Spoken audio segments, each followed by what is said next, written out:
Article publish होता है the economist में, जिसमें बुशरा बीबी के हवाले से लिखा जाता है कि बुशरा बीबी इमरान खान पे काला जादू करती हैं। अब वो जो काला जादू होता है वो किस तरह किया जाता है कि बनी गाला में बकरे हलाल होते हैं। जब बकरा हलाल होता है तो उसकी जो खोपड़ी होती है वो बनी गाला छत के ऊपर फेंक दी जाती है। एक महसूस छुरी होती है जिससे बकरे की कुर्बानी की जाती है, बकरे को हलाल किया जाता है। इस तरह काफ़ी चीज़ें लिखी गई। उस आर्टिकल में एक किरदार तो बुशरा बीबी है जो इमरान खान पे काला जादू करती हैं, ये तमाम चीज़ें करती हैं, और दूसरा जो एक अहम किरदार होता है वो होता है किसाब, जो ये तमाम चीज़ें करता है, जो बकरे की कुर्बानी करता है, बकरे को हलाल करता है, खोपड़ी बनाता है, खोपड़ी छत के ऊपर फेंकता है, महसूस छुरी पकड़ता है। तो जो दूसरा किरदार है किसाब, आज मैं उसकी दुकान पे मौजूद हूँ। राना अजीम उस किसाब का नाम है। तो आज राना अजीम से बात करेंगे, पूछेंगे कि ये जो आर्टिकल पब्लिश हुआ बुशरा बीबी के हवाले से, इसकी हकीकत है क्या, क्या वो ये चीज़ें करता रहा है, क्या ये तमाम चीज़ें हुई हैं, और जिस खातून बुशरा तस्कीन ने ये आर्टिकल पब्लिश किया वो खातून ने इस राना अजीम से किस तरह रब्ता किया, क्या बातें हुई। तो आइए चलते हैं, आज मैं उस राना अजीम जो किसाब हैं उनकी दुकान पे पहुंचा हूं, तो इनसे बात करते हैं। ये राना अजीम साहब हैं जी, अस्सलाम वालेकुम, कैसे हैं आप? ठीक है जी। राना अजीम साहब अस्सलाम वालेकुम, कैसे हैं आप? अल्हम्दुलिल्लाह ठीक ठाक, आप ठीक है? अल्हम्दुलिल्लाह। राना अजीम साहब, आपको भी पता होगा कि गुज़िश्ता 2-3 दिन से आप पर पूरा मीडिया तज़किरा कर रहा है, आपके हवाले से चीज़ें सामने आई हैं, और आपको पता है कि कोई कॉलम जो है वो पब्लिश हुआ है। बिल्कुल पता है, द इकोनॉमिस्ट। ठीक है, द इकोनॉमिस्ट में। ठीक है, अब राना अजीम साहब ये बता दें कि आप वाकई ही बनी गाला में खान साहब के घर में गोश्त प्रोवाइड करते रहे हैं? जी, मैं पिछले 15 साल से खान साहब को 15 साल से गोश्त प्रोवाइड कर रहा हूँ। 15 साल हो गए, और इसके अलावा बनी गाला में मुझे 15 साल ऑलमोस्ट हो गए। तो एक ऐसा हो गया, उनके साथ मेरा एक ताल्लुक है 15 साल से।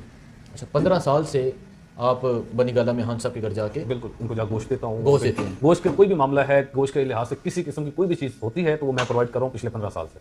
ठीक है, मतलब अब यहाँ से गोश्त अपनी दुकान से बना के लेकर जाते हैं? जी बिल्कुल, दुकान पे जो घर का गोश्त है, स्टाफ का गोश्त है, वो मैं यहाँ पर तैयार करवा के खुद बना के और बजाते खुद भी दे आता हूँ। कभी मेरे मुलाजिमीन दे आते हैं, तो ये मैं उनके साथ जो है गोश्त का मामला में दे रहा हूँ। ठीक है। अच्छा राना अजीम साहब, ये बता दें कि क्या आप जो बकरा जिसको हलाल करते हैं वो सिर्फ यहाँ करते हैं या फिर बनी गाला में जाके भी करते हैं? नहीं, इस तरह है कि ये जो सदके का बकरा होता था, अक्सर सदके का बकरा हम तब प्रोवाइड करते थे जब खान साहब ने दौरे पे जाना होता। ये मैं उस वक्त की बात कर रहा हूँ जब खान साहब वज़ीर आज़म थे। उस वक्त वज़ीर आज़म के दौरान उनका सदका देकर उनको हम भेजते थे तो दौरे के लिए ज़िबा करते थे। यहाँ से बकरा लेके जाना, वहाँ पर ज़िबा करके बना के काट के, और कुछ हिस्सा जो वहाँ पर दे के बाकी सारा हिस्सा उठा के मैं इधर लेके आता था, जो कि गरीब गुरबा को इधर हम तकसीम करते। क्योंकि मेरे एरिया में गरीब गुरबा है, एरिया है इस साइड पर, तो इस पर मैं बजाते खुद ये जो चीज़ें हैं बांटता रहा हूँ। ठीक है, मीन्स आप वहाँ जाके भी गोश्त हलाल करते रहे, जो सदके का बकरा होता था? जी बिल्कुल। और वहाँ गोश्त बनाते थे? जी बिल्कुल। और बना के जब हम सब वज़ीर आज़म थे? जी बिल्कुल, बना के फिर उसके बाद आप कुछ वहाँ दे देना और कुछ बाकी सारा हम ला के इधर ही गरीब गुरबा में मैं अपने हाथ से वो बांटता रहा हूँ, पैकेट्स बना। और ये 15 साल से? 15 साल से, पिछले 15 साल। बुशरा बीबी के आने से पहले भी? हाँ, रेहाम खान के दौर में भी मैं मतलब करता रहा हूँ। ठीक है, तब से। हाँ बिल्कुल, तब से करते रहे? तब से मैं देता आ रहा हूँ उनको गोश्त। ठीक है, तब से आप गोश्त देते आ रहे हैं। तो क्या जब आपको बुशरा बीबी जब यहाँ थी तो क्या आपको ये कहा जाता था कि महसूस इस रंग का लेकर आना है? नहीं, इस रंग? नहीं, ये मैंने आर्टिकल वैसे पढ़ा है, उसके अंदर ऐसी कोई चीज़ नहीं है किसी किस्म की भी। वो बस शर्त ये होती थी कि सदके के लिए बकरा हो जो कि सदके के लिए लगता हो। होता है बिल्कुल छोटे छोटे वो नहीं होता था, वो कहते थे थोड़ा जान वाला हो, मतलब वजनी हो। और काला रंग हम लोग एज अ मुसलमान कहते हैं कि काला होना चाहिए, लेकिन बीबी की तरफ से कभी इतना खास वो रुझान नहीं आया कि काला ही बकरा हो और काला ही जो है वो उस पर हो। तो वो ये होता था कि काला हो जाए अच्छा है, ना हो तो कोई मसला नहीं है, वहीं में जाके ज़िबा करके उनको दे देता था। अच्छा, मतलब कोई शर्त नहीं थी कि? नहीं, कोई ऐसी शर्त नहीं थी इसमें, किसी किस्म की कोई शर्त नहीं थी। हाँ, प्रेफर करते थे कि अगर हो जाए तो बेहतर, वेल गुड, अगर ना हो तो कोई बड़ा वो मसला नहीं। ठीक है। अब जो एक आर्टिकल पब्लिश हुआ है वो आपने देखा, सुना? हाँ, मैंने वो आर्टिकल देखा, बिल्कुल। उसके ऊपर देखें वो ऐसी अजीब किस्म की बातें बनाई गई जो कि जिसका हकीकत के साथ कोई लेना देना है ही नहीं। लेकिन उसके ऊपर लिखा है कि वो खोपड़ियाँ बना के बेचती रही हैं। मुझे देखे, मैं उनका घर का बंदा हूँ और मुझे एक एक चीज़ का इल्म है गोश्त के हवाले से। ठीक है, ऊपर गोश्त जाता रहा है, कटिंग करके सारा कुछ। वो मैं आपको बताता हूँ, खान साहब के वज़ीर आज़म के दौर में हम 1.25 किलो गोश्त देते थे खान साहब का सदका। मैं आपको बताऊँ, खान साहब बजाते खुद इंतहाई कंजूस इंसान है। ठीक है, मैं बताऊँ, मतलब वज़ीर आज़म होते हुए भी वो इस चीज़ का ख्याल करते थे। तब गोश्त का रेट था 550 रुपये। तो वो ये कहते थे कि 1.25 किलो गोश्त इतने का आता है और वहीं हमने पैसे देने हैं, ऊपर नीचे नहीं होगा। और 1.25 किलो गोश्त ही यहाँ से जाता था, इससे ज़्यादा डेली बेसिकली। मंगल और बुध को जबकि कुछ भी नहीं होता था, मंगल बुध भी हम जो है चला जाता था यहाँ से, चिकन चला जाता था, उसका सदका होता था। ठीक है, ये जो 1.25 किलो गोश्त होता था, ये भी क्या होता था, ये जब जाता था तो मैडम खान साहब का हाथ लगवाती, वो दे देती, और वो भी मैं ही लेके आता था। पहले तो सफ़ीर साहब होते थे, वो करते थे, और उसके बाद मेरी ड्यूटी होगी, वो मैं फिर खुद बजाते लेकर इधर ही मेरे जो गरीब गुरबा लोग हैं उनको दे देता। अच्छा ठीक है, मीन आप लेके जाते हैं हम सबको हाथ लगा के किसी गरीब को दे देना। अच्छा, अब एक चीज़ मेंशन की गई है कि जब बकरा हलाल करते थे तो एक महसूस छुरी आपको बुशरा बीबी की जानब से हाँ, इस तरह दी जाती थी कि ये लें जी आप इस तरह नहीं था। मैं आपको बताता हूँ, देखिए ये बात को परोड़ बरोड़ के बयान किया गया है। मैं आपको बताता हूँ कि ऊपर जितने भी औजार हैं वो मेरे ही हैं, बजाते खुद वो कुछ भी नहीं लेते। ठीक है, वो मुड्डी तक मैंने उनको कहा था कि आप ये लकड़ी अपने लिए खरीद लें, वो भी नहीं लेते हैं। ठीक है, अच्छा। ठीक है। तो वो क्या हुआ कि मैं अपनी दुकान से ये मुड्डी और ये छुरी और छुरा मैंने उधर रखवा दिया था। ठीक है, आप ये इस्तेमाल करें। एक छुरी जबकि मेरे पास उनके पास पुरानी पड़ी हुई थी, ये वाली उनके पास पुरानी पड़ी थी, तो वो आई, उन्होंने कहा जी इसके ऊपर ज़िबा करें। मैंने कहा इससे अब मैं ज़िबा नहीं कर सकता हूँ, मैं अपनी नई छुरी बेचता हूँ, उसी पर ज़िबा करेंगे। अब ये मेरी थी, वो भी मेरी ही छुरी, लेकिन वो पुरानी हो गई थी। फिर मैंने अपनी नई छुरी दी है, उसी पे जानवर ज़िबा हम करते हैं। आपको कोई स्पेसिफिक या कोई खास छुरी? नहीं, बिल्कुल ऐसा नहीं। वो जो अंदर सामान बनी गला में वो भी मेरा ही था, मेरा ही पड़ा होता था। और वो पड़ा भी नीचे, जो हमारी है ना नर्सरी नीचे बनी हुई है, जिधर हम पौधे वगैरह लगाते हैं खान साहब, उधर नीचे एक बाड़े में पड़ा होता था सामान। जब जरूरत होती थी तो वहां से उठा के लेके आते थे। खोपड़ी किधर करते थे? सर खोपड़ी वाला तो ऐसे ही किसी ने छोड़ा है, वो कहा खोपड़ी गया का कि कोई आप कॉन्सेप्ट नहीं उसे है। छत पे फेंक देते थे। नहीं, ये झूठ है, ये बिल्कुल झूठ है, ये सरासर झूठ है। खोपड़ी वाला ये शायद वो चंगेज खान वाली कहानी वो उसमें मिला रहे हैं शायद, कोई इस तरह से। खोपड़ी वाला कोई सिलसिला नहीं था, खोपड़ी का कोई मामला नहीं था। हाँ, ये जब जानवर, हत्ता कि वहां पर जानवर जो ज़िबा करता था उसकी भी जो सिरी होती थी वो भी मैं साथ लेके आता था। अच्छा। हाँ, वो यहाँ पर कुछ ऐसे गरीब गुरबा होते हैं जिनको वो खोपड़ी भी मैं बना के काट के दे देता था। अच्छा, मीन्स वो जो सीढ़ी होती थी, साहब भाई हमारे कह रहे हैं कि वो ये सरासर झूठ है कि वो छत के ऊपर रख देना या ये चीजें करना। वो कह रहे हैं कि वो जो सीढ़ी, वो जो खोपड़ी होती थी, उसे वो अपने साथ लेकर आते थे और उसे बना के आप किसी बना के इधर दे देते। उसके अलावा चमड़ा होता था, उसकी और चीजें होती थी जो मैं खुद रख लेता था, खुद रख, जो मेरी अलग सेल हो जाती थी। ठीक है जी। अच्छा, तो ये जो बुशरा तस्कीन है, आप जानते हैं इसको? मैं इनको बजाते खुद नहीं जानता था। ये मेरे पास आई हैं एक दफ़ा, इन्होंने आके मुझसे गोश्त वगैरह लिया और अच्छा, इसी दुकान में? इसी दुकान पे, इसी जगह पे मैं मौजूद, इधर खुद ही मैं इधर ही खड़ा था। तब मेरे मुलाजिम नहीं थे, मैं खुद खड़ा था उस एतफाक से। वो आई हैं, उन्होंने रिसेप्शन से पूछा है कि इस शॉप का ऑनर कौन है, तो उन्होंने भेजा है मेरे पास। तो मैंने उनसे मेरी उनके साथ ये बात हुई। उन्होंने कहा मुझे बताइए खान साहब को गोश्त आप देते रहे? मैंने कहा जी बिल्कुल मैं दे रहा हूँ, और पिछले 12-15 साल से मैं गोश्त दे रहा हूँ। उन्होंने कहा अच्छा। वो आई भी तकरीबन 1 साल 3-4 माह पहले की बात है, जो मैं आपको भी बता रहा हूँ। उन्होंने जब ये मुझे बात, जो मुझे उन्होंने पूछा, ये बात पूछी, तो मैंने उनको सारी चीज़ें बताई।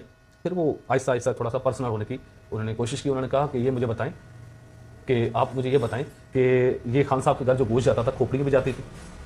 मैंने तो पहले तो उनकी बात सुनी कि ये कहना क्या चाह रही हैं। फिर उन्होंने मुझे कहा कि ऊपर जो गोश्त था वो भी जाता था जादू के लिए।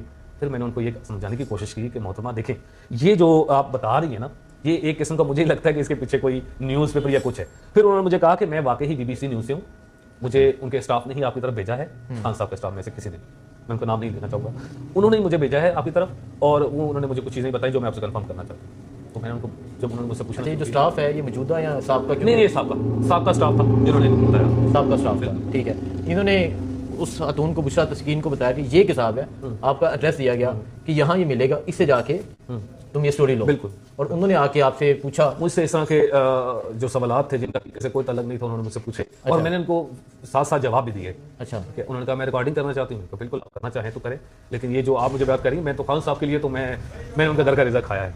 खान साहब के लिए मैंने एक अरसा उनके साथ गुजारा है, जेल भी काट के आ गया मैं जेल भी गया रहा हूँ। उसके अलावा जेल भी जाने के अलावा मैंने और भी बहुत सारी मुसीबतें, सबसे बढ़ के हम सब का ट्रस्ट था। बिल्कुल उनका मेरे ऊपर ट्रस्ट था। मैं मतलब आप एक दफ़ा आएंगे तो मैं आपको ऐसे ही वो बताऊं कि ये और वो इस तरह नहीं, आपके कहने पे झूठ बोल दूं। हाँ, मैं वो आपको ये उन्होंने मुझे फोर्सफुली ये कहती रही हाँ। कि आप इस तरह करो कि आप ये बताओ कि वो खोपड़ी पर रखते थे, ये चीजें करते थे, और आपने उनको ये बताया कि नहीं ऐसा कुछ नहीं होता। हाँ, बिल्कुल मैंने ऐसी चीज़ों को, और उसके बावजूद उन्होंने ये चीजें लिख दी। उन्होंने शायद मुझे इसमें थोड़ी सी ऑफर करने की भी कोशिश की कि आपको किसी किस्म का कोई मसला नहीं होने लगा। और इसके अलावा उन्होंने ये कहा कि आप कुछ जो भी कहेंगे आपको किसी किस्म का कोई भी इसका इफेक्ट नहीं होगा, और इसके अलावा आपको शोहरत भी मिलेगी। अच्छा, शोहरत भी मिलेगी? शोहरत भी मिलेगी आपको। कौन सी शोहरत वो आपको देना? मुझे नहीं अंदाजा, लेकिन वो देखिए वो इन वर्ड्स में जो वो बताना चाह रही थी, जिस तरह वो कहना चाह रही थी, मैं आपको वो बता रहा हूँ, ठीक है। और वो रहती जिस तरह भी मामलात हैं, वो उन्होंने मुझे अपना सिर्फ 2 दफा आपके पास आई? मेरे पास 3 दफा आई। 3 दफा के तीसरी दफा जब वो आई हैं, उन्होंने काफी सारी चीजें मेरे साथ कवर करने की कोशिश की, जो कि मैं फिर उनको आखिरी मुलाकात इसलिए हुई इस तरह के उनको अंदाजा हो गया कि इधर से नहीं मिलेगा कुछ नहीं मिलेगा। जो मैं चाह रही हूँ, जो मैं बुलवाना चाह रही हूँ, वो नहीं मिलेगा। या जो मैं मुंह से बुलवाना चाह रही हूँ, ये नहीं बोलेगा वो। ठीक है, इस तरह से हकीकत को वो तस्लीम नहीं कर रही थी। बिल्कुल इसी तरह। देखिए जी, ये अब असल कहानी थी। अभी मैं जो हमारे किसाब हैं राना अजीम साहब, इनके पास मैं यहाँ पहुँचा और आने का मकसद ये था कि एक आर्टिकल जो पब्लिश हुआ जिसमें एक बपर्दा खातून के हवाले से इल्ज़ामात लगाए गए कि वो काला जादू करवाती थी, वो इस तरह की चीज़ें करवाती थी। इसकी हकीकत क्या है?